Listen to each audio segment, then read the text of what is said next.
Bonjour les amis, aujourd'hui j'ai le plaisir, j'ai envie de dire l'immense privilège d'accueillir une dame qui est dans l'industrie du marketing de réseau depuis 8 ans.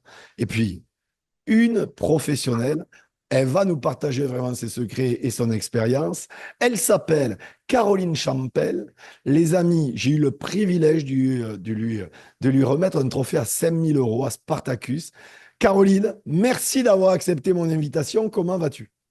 Bonjour Michel, merci de m'avoir invité et je vais bien. C'est moi qui trouve que c'est un plaisir d'échanger avec toi. Eh bien, écoute, le plaisir est partagé. Sans plus attendre, Caroline, comment tu as rencontré le marketing de réseau? Ça fait maintenant 8 ans. Eh bien, très simplement, puisque moi j'étais cliente, agent immobilier, cliente avec un consultant patrimonial qui était dans le marketing de réseau et donc qui m'a cooptée. Ok, très bien. Toi, tu venais de quelle industrie? Tu étais entrepreneuse? Tu venais d'où? Alors, j'ai un parcours un petit peu atypique. J'ai travaillé à peu près 20 ans pour des groupes de luxe. Et puis, à la quarantaine, le démon de l'entrepreneuriat m'a rattrapée. Donc, je suis partie agent immobilier en tant qu'agent commercial dans différentes agences sur Paris. Et puis, ce qui fait que j'ai rejoint l'industrie du marketing de réseau, c'est qu'à 50 ans, le métier d'agent immobilier me plaisait énormément, mais très fatigant, beaucoup de prospection, beaucoup de kilomètres à pied. Et je me disais, comment vont se passer les 10 prochaines années? Et je trouvais qu'à 50 ans, c'était le bon moment pour justement garder ce métier d'entrepreneur, mais justement d'apporter différentes cordes à mon arc. Et pour le coup, le marketing de réseau y répondait, d'une part par la vente de solutions, mais également par le développement d'équipes. Très bien. Alors, moi j'aimerais, parce qu'en 8 ans, ton état d'esprit a dû évoluer positivement, bien sûr. J'aimerais connaître un petit peu ta routine de travail ou en tout cas ton état d'esprit aujourd'hui pour développer ton activité au quotidien. Alors, moi, je suis vigilante à privilégier une qualité de vie. Je pense qu'on ne peut pas être productif au travail si on n'a pas une qualité de vie. Donc, le matin, si j'ai une routine de sport Très bien. tous les matins et je fais attention à ce que je mange. Très Ça bien. veut Tu dire sais que, que là, je te coupe, mais je vais en parler uniquement après 45 ans, donc ça nous concerne, hein. Après 45 ans, dans le monde, il y a uniquement 10% des humains de 45 ans et plus qui font du sport quotidiennement. Et pour les gens qui mangent correctement comme toi et moi, pour les plus de 45 ans et plus, uniquement 5% de la population des 45 et plus. C'est les deux raisons principales de pourquoi, malheureusement, ceux qui font l'inverse, c'est-à-dire 90% et 95%, se retrouvent avec des pépins de santé rapidement. voilà, donc ça veut dire que moi, je commence plutôt ma journée à 11 heures le matin. Si j'ai des rendez-vous à 8h30 avec Bien les sûr. clients, bien évidemment, je le fais, mais voilà, c'est plutôt à 11 heures le matin. Je passe mes coups de fil plutôt sur les heures de déjeuner parce que je trouve que c'est un moment où les gens sont plutôt disponibles, c'est-à-dire fin de matinée, les réunions vers 11h30, midi moins le quart, elles sont terminées. Vers 13h30, en général, avant que les gens reprennent également, ils ont de la disponibilité. Après, j'ai les moments où effectivement, moi, je suis dans un métier, dans un marketing de réseau qui va demander une certaine organisation administrative. Donc, je vais plutôt le faire l'après-midi et le soir, je vais reprendre mes appels et mes rendez-vous clients. Très, très bien. Donc, très organisé, très planifié. Moi, je dis toujours, quelqu'un qui ne planifie pas son succès planifie son échec. Donc, tu es très carré et très professionnel dans le développement de ton business. Moi, je voudrais savoir, Caroline, euh, est-ce que tu te développes personnellement? C'est-à-dire la Caroline d'il y a 8 ans, je suppose qu'elle a évolué, même s'il avait de belles bases dès le départ. Mais est-ce que tu te développes personnellement? Est-ce que tu lis des bouquins de dev perso, des audios, des podcasts, des biopics peut-être, d'histoires à succès? Et si tu aurais peut-être un top 3 à nous partager, je ne sais pas. Alors, il y a bien évidemment écoute d'audio. Moi, je fais pas mal de kilomètres, donc il y a les écoutes d'audio. Moi, ce qui m'a amené peut-être inconsciemment vers le marketing de réseau, c'est d'avoir lu à 30 ans le livre d'Anthony Robbins. Pouvoir illimité, lequel? Le premier, le tout premier, le pavé de 600 pages, là, développer votre potentiel ou quelque chose comme Ouais, ça. ouais. Ou Ça a vraiment... grandir à pas de géant ou un truc comme ça. Non, c'est pas Non? celui-là. Je crois que c'est vraiment son tout Ça premier. doit être pouvoir illimité, hein. C'est ça, pouvoir limiter, Oui, voilà. oui, je Et pense. ce livre m'a vraiment beaucoup marqué. Donc, effectivement, il y a après, il y a la lecture, même si en ce moment, j'avoue lire un tout petit peu moins. Euh, J'écoute très régulièrement un audio d'un des grands leaders du marketing de réseau, un de tes grands amis aussi, qui est Richard Sanchez. Ah, quel leader! Quel leader! D'ailleurs, Voilà. il va sortir un livre. Voilà, c'est une Euh, petite info que je ma- donne. il a fait Spartacus il y a deux ou Bien sûr, trois ans. bien Et j'ai sûr. son audio. Et en fait, je me rends compte que finalement, en l'écoutant tous les jours, même si c'est trois quarts d'heure, donc c'est trois quarts d'heure de marche et on peut écouter quelque chose, il y a toujours des lumières qui s'allument. Donc oui, la Caroline d'il y a 8 ans n'est pas la Caroline d'aujourd'hui, déjà parce que de rentrer dans cette industrie m'a permis de me soigner. On a tous des casseroles d'enfants, des casseroles d'adolescents, des casseroles d'adultes. On peut passer son temps à se lamenter, on peut passer son temps à se pleurer. Pour autant, c'est le passé. Donc, effectivement, ça demande un travail sur soi pour l'intégrer, le digérer. Mais après, une fois que le travail est fait, on peut avancer. Et tu vois, nous, on s'est vus au mois de septembre. Je suis rentrée un peu chamboulée, on va se dire les choses. Et je travaille en parallèle avec quelqu'un à qui j'ai envoyé un texto en disant, là, j'ai besoin qu'on fasse une séance d'hypnose urgent. Bien, très bien. On a fait la séance d'hypnose, je l'ai vu avant-hier et je lui ai dit, voyez, hein, pourtant ça fait 58 ans que je vis avec moi-même, et bien là aujourd'hui je me découvre. Et c'est important, c'est important. Moi, je donne toujours ce conseil parce que tu as eu une grande vérité. On a tous des traumas d'enfance, voilà, et plus ou moins importants. Et c'est le parcours de vie de chaque être humain. Et ce qui est sûr, c'est que il y a des personnes, naturellement, ça les transcende et ça leur permet d'être encore plus forts. Mais il y a des personnes aussi où ça les handicape à certains niveaux de la vie. Et si on ne règle pas ce traumatisme, ça peut prendre du temps, hein, peu importe. Mais l'important, c'est d'attaquer un processus pour justement régler ce qui handicape la plupart des gens. Et voilà, moi, je sais que j'ai fait aussi des thérapies dans le passé, d'hypnose directionnelle, de FT, etc., qui m'ont vraiment aidé à régler certains traumas qui me paralysaient à certains niveaux dans ma vie. Et c'est un processus, il ne faut pas avoir honte. D'ailleurs, je rebondis sur quelque chose. Même chez les combattants, on sort du sujet, mais même chez les gens, les combattants, pourquoi je prends l'exemple des combattants? Parce que c'est quand même un truc de dur, de mec alpha et compagnie. Et bien, de plus en plus, il y a des combattants, des champions du monde, hein, qui le disent. Ils ont été accompagnés par des thérapeutes, par des psychologues, ils ont eu une aide parce que sur le plan mental, ils en ont eu besoin. Et aujourd'hui, ils commencent à en parler parce que à l'époque, c'était tabou. Donc, il ne faut pas avoir honte. Déjà, les gens n'ont pas le savoir. Déjà, vous faites ce que vous voulez. Et on vous conseille, Caroline et moi, vraiment de faire la démarche et de travailler dans ce sens. Alors, Caroline, je voudrais que tu nous partages peut-être une anecdote aussi. Parce que les gens ne se rendent pas compte, c'est que toi, au bout de 8 ans, les résultats que tu as aujourd'hui, ben, on ne te les a pas donnés. Voilà, ça n'a pas été servi sur un plateau d'argent ou d'or. On ne t'a pas déroulé un tapis rouge, comme je dis souvent. La chance, tu l'as provoquée. Voilà, la chance, tu l'as provoquée. Ce que tu as aujourd'hui, tu l'as provoqué. Et que les gens se rendent compte que toi aussi, tu as eu des obstacles, toi aussi, tu as eu des difficultés, et qu'à la différence de la majorité des gens, ben, toi, tu n'as pas lâché. C'est pour cela que tu es, là aujourd'hui. Une anecdote peut-être qui te vient.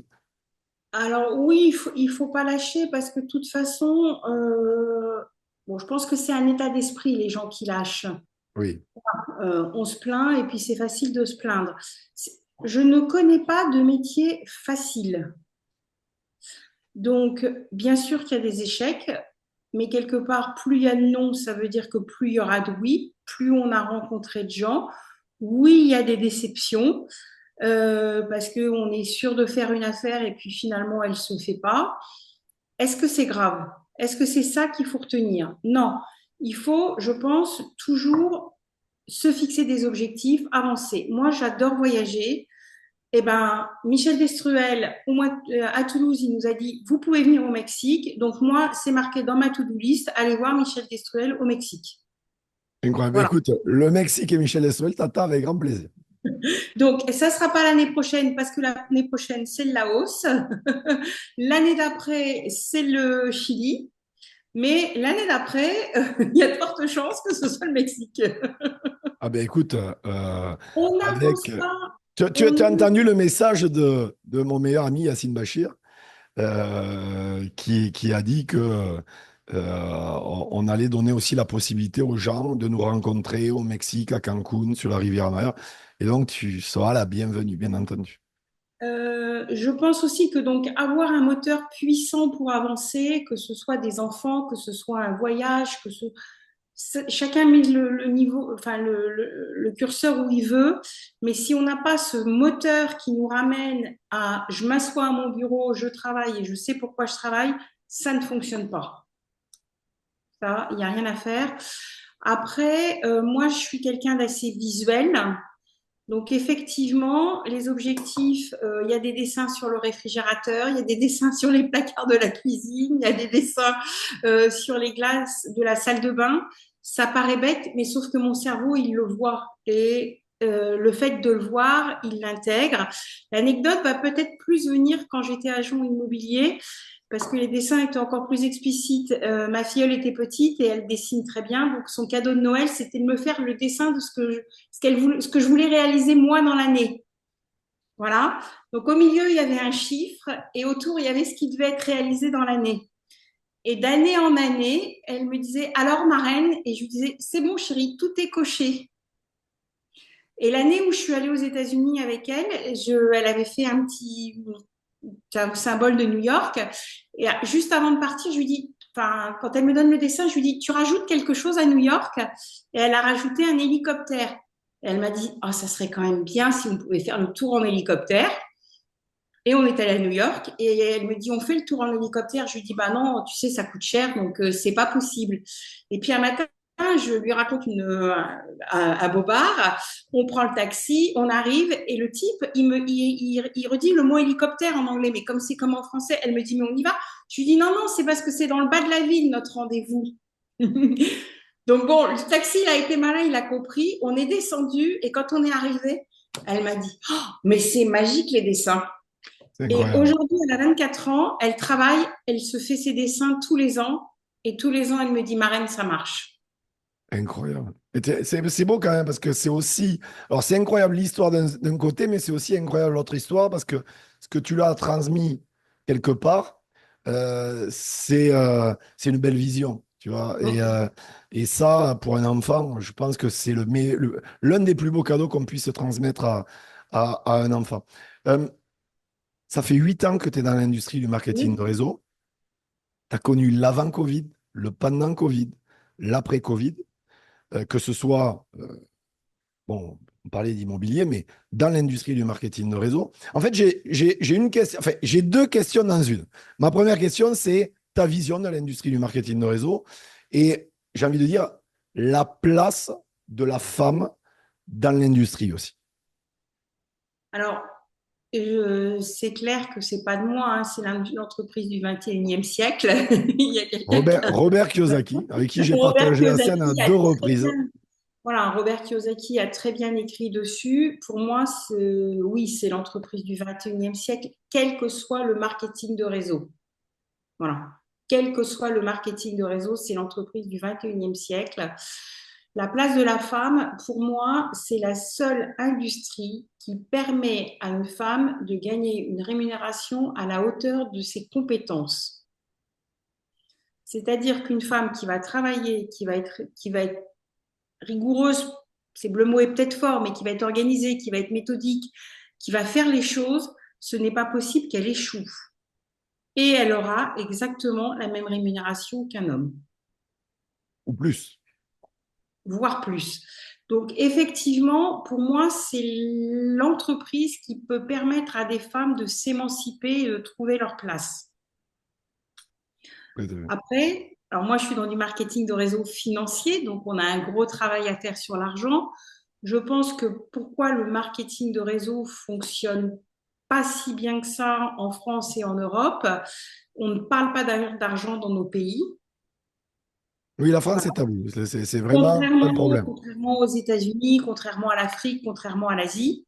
Donc ça, je pense que c'est un frein et qu'il faut absolument lever ce frein pour justement faire sauter le plafond de verre. Ouais, c'est de l'éducation. Et c'est vrai que j'en rigole très souvent. Le seul pays au monde où les salariés parlent de leur salaire en brut, c'est les Français quand même. C'est quand même exceptionnel. Même les Belges ne font pas ça. Donc, c'est vraiment incroyable. Et tu vois, un livre qui m'a marqué, qui, je pense, devrait être pratiquement lu par tout le monde, c'est La chèvre de ma mère. La chèvre de ma mère, c'est de qui? C'est d'un Africain. Alors attends, il faudra qu'on recherche le nom, Ah ouais, mais je le mettrai en description. voilà, qui en fait commence comme un conte à l'africaine. Donc en fait, se lit très facilement et on peut le partager avec des enfants. Moi, je l'ai offert à des clients qui l'ont lu, qui l'ont fait lire à leurs enfants D'accord. pour justement ouvrir le champ des possibles. Du Et coup, ça leur donne franchement, la vision. ça donne une vision. Ben, j'ai une chèvre, qu'est-ce que j'en fais? Ah, c'est incroyable, c'est incroyable. La chèvre de ma mère, notez bien ça, je mettrai le lien en description, je vais vous le trouver avec grand plaisir. Alors, Ricardo, Ricardo, je sais plus. on va trouver ça, je vais certainement d'ailleurs le commander. Euh, pour terminer cette entrevue, Caroline, je voudrais vraiment, c'est vraiment la question que je pose à tous mes invités, hein, cette question, c'est les trois conseils que, qui te paraissent aujourd'hui en tout cas le plus pertinent à partager à une personne qui se lance dans le marketing de réseau pour qu'elle ait de vrais résultats. Alors, des conseils, on pourrait en donner des centaines et milliers, bien entendu. On pourrait y passer une semaine à donner des conseils. Mais vraiment, trois conseils qui te paraissent vraiment pertinents aujourd'hui. Mettre une vraie routine de travail,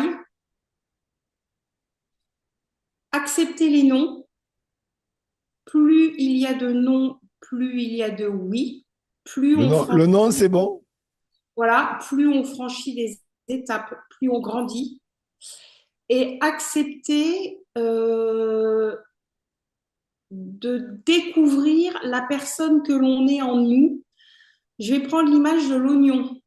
Le marketing de réseau, en fait, va nous permettre d'enlever les couches superficielles pour rentrer au cœur de nous-mêmes.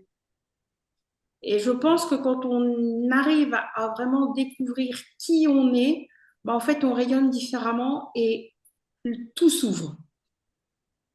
Et ça va prendre 1 an, 2 ans, 3 ans, 5 ans, peut-être 10 ans, peut-être une vie. Mais si on accepte de changer, on va forcément réussir. Mais c'est accepter de changer. C'est déjà comprendre qu'on doit changer et ensuite Voilà. l'accepter et, et entamer le processus. Plus on est en résistance et moins ça fonctionne. Exactement. Voilà. Et normalement, ça doit bien se passer. Les amis, c'était Caroline Champel. Je vous encourage vraiment à revoir cette entrevue, à liker cette vidéo, à mettre un commentaire, bien entendu, et je vais mettre en description pour te contacter, Caroline. Tu veux bien? Avec plaisir. Merci, N'hésitez Michel. pas, ah ben avec grand plaisir, n'hésitez pas vraiment à contacter Caroline, elle se fera un plaisir d'y répondre. Et puis les amis, abonnez-vous à ma chaîne, bien sûr, vous serez bénis sur 10 générations. Caroline, ça a été un plaisir de te recevoir aujourd'hui. Merci beaucoup pour toute la valeur ajoutée que tu nous as partagée. Avec plaisir, Michel. Et les amis, à très bientôt. À bientôt. Bonne fin Bye de bye. journée. Au revoir.